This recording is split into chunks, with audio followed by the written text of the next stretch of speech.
Toutes les grandes banques du Canada, en plus de Desjardins, se joignent au boycottage de Facebook. Elles s'engagent à ne plus acheter de publicité sur Facebook et Instagram, qui appartient à Facebook. Pour un mois, les institutions financières suivent l'exemple de centaines d'entreprises qui participent au mouvement Non à la haine pour les profits. Cette mobilisation s'inscrit contre les publications polarisantes, antisémites, anti-noirs sur Facebook. Le réseau social a récemment supprimé 250 groupes suprémacistes blancs. Avec nous, Nelly Brière, stratège, formatrice, conférencière en communication numérique et réseaux sociaux. Bonsoir. Bonsoir. Est-ce que ce boycottage a un réel impact économique pour Facebook? Bien, c'est assez relatif, là, on va se le dire. C'est seulement pour un mois, premièrement. Il faut comprendre que le marché de Facebook, des annonceurs publicitaires, bien, c'est surtout des petits annonceurs, des petites entreprises ou moyennes entreprises. Il y a près de entre 7 et 8 millions là, d'annonceurs.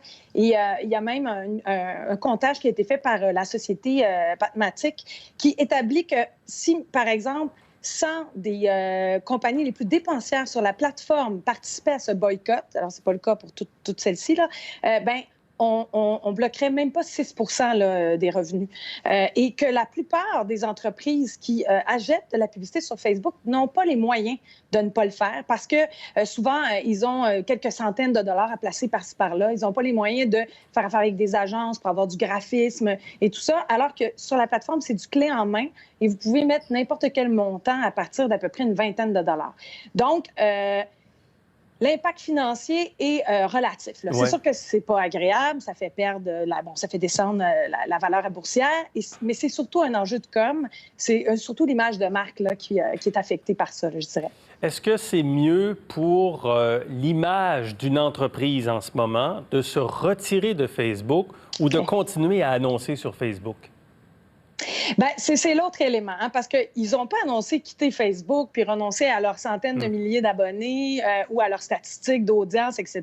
là. C'est seulement un mois pendant le mois de juillet. Hein. Donc, si on n'annonce pas, par exemple, est-ce qu'on achète vraiment des produits financiers pendant le mois de juillet? En tout cas, bref, si on n'achète pas nos produits pendant ces vacances, pendant ce mois de vacances, c'est peut-être pas si dommageable de cesser de faire de la publicité sur Facebook, alors que si vous êtes nommé dans tous les médias, comme en ce moment, plus traditionnels, par exemple, dans un mouvement qui est un peu dans la constellation du Black Lives Matter, ben c'est sûr que c'est un placement marketing ou d'image de marque pour ces entreprises-là qui est très rentable, à mon avis, là.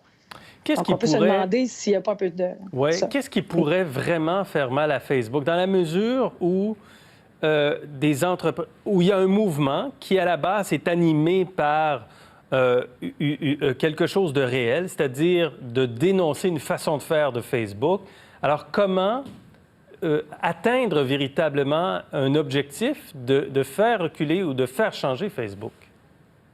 Bien, déjà, il faudrait savoir ce qu'on demande précisément à Facebook, hein, parce que les demandes qui sont faites à Facebook, bien, Facebook a déjà l'air d'y répondre avant même que les demandes soient faites. Alors, il y a déjà ça qui est un peu un flou. Mais si, par exemple, on voudrait avoir un levier qui fonctionne avec la plateforme, bien, c'est massivement qu'il faudrait que les gens quittent la plateforme. Sauf qu'en ce moment, quitter la plateforme, c'est tellement se priver de beaucoup de possibilités de communication, c'est sortir du monde en quelque part. On est majoritairement sur Facebook. Là, juste au Québec, on est plus de 70 de la population avec un compte là-dessus. Et plus on est jeune, plus on est actif sur la plateforme. Donc, c'est peut-être couper les liens avec la famille, les collègues, etc. Donc, tout ça fait en sorte que c'est surtout pas les annonceurs qui vont faire pression. De toute façon, il faut se poser la question. Est-ce que vraiment les gens vont là où il y a des annonceurs ou les annonceurs vont-ils là où sont les gens? C'est un peu ça. Et donc, si je vous comprends bien, c'est un mouvement qui est temporaire. Pendant quelques semaines, on peut boycotter un peu, mais pas trop finalement. Bien, il faut voir, est-ce que les entreprises... Parce que je pense pas que les entreprises sont mal intentionnées. Je pense peut-être même que plusieurs le font peut-être par grandeur d'âme. C'est juste que c'est pas un gros risque à prendre pour le faire actuellement. Je comprends. Et j'en ai vu aucune, moi, annoncer quitter justement, par exemple, fermer complètement leur page. Personne n'a annoncé ça. Alors, c'est facile en ce moment comme engagement, c'est assez léger. Il faut voir si elles se mettent vraiment à le faire et à générer un mouvement populaire, comme par exemple le Black Lives Matter est capable de le faire. Est-ce que ça va fonctionner? Il va falloir qu'il y ait une alternative que des équivalences au niveau des fonctions qu'on aime utiliser. Et en ce moment, il n'y a pas beaucoup de compétition à Facebook. C'est ça le problème. Alors, moi, je vois mal comment on pourrait faire véritablement mal à cette plateforme-là. Ouais. Et de toute façon, elle est déjà en train de mettre sur pied ce qu'on lui demande de mettre sur pied. Alors, en fait. quelle est la position fondamentale qui dérange tant chez Mark Zuckerberg, le PDG, fondateur? Bien, en fait, c'est qu'il y a deux grandes positions qui sont souvent très mal comprises. Puis là, je vais essayer de vulgariser. C'est que d'un côté, vous avez toutes les décisions qui touchent la liberté d'expression, la circulation et l'accès à l'information, la démocratie, la protection des systèmes, des processus électoraux. Tout ça. Qui doit prendre ces décisions-là? OK? D'un côté, il y a ceux qui disent c'est l'entreprise. Elle peut prendre la décision. Qu'elle soit étrangère, parce qu'on est Canadien, ce sont des entreprises américaines. Une entreprise privée américaine doit prendre ces décisions-là parce que c'est elle qui est propriétaire de son produit, par exemple.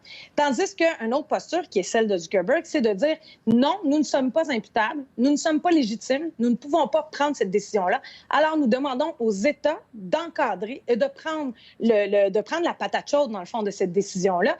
Et là, ça ne s'est pas fait. Alors, ils commencent à instaurer des mécanismes pour ne pas justement se retrouver avec ce poids, cet arbitraire-là, en quelque sorte.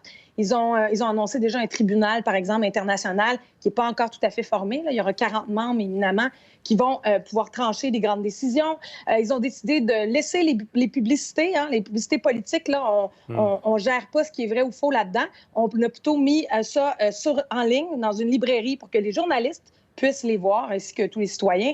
Donc, on essaie de trouver des mécanismes pour un peu protéger la démocratie. Fait que la position fondamentale, c'est très protégeons les démocraties, plus d'imputabilité. Et de la part des autres, c'est on agit tout de suite. Sauf que pour les perceptions populaires, c'est qu'on a l'impression que Facebook n'agit pas en réalité. Alors que c'est juste une façon différente d'agir, en fait. Parfait. Vous avez bien vulgarisé, j'ai bien compris et je suis sûr qu'à la maison également, on a bien compris. Nelly Brière, merci beaucoup. Bonne soirée.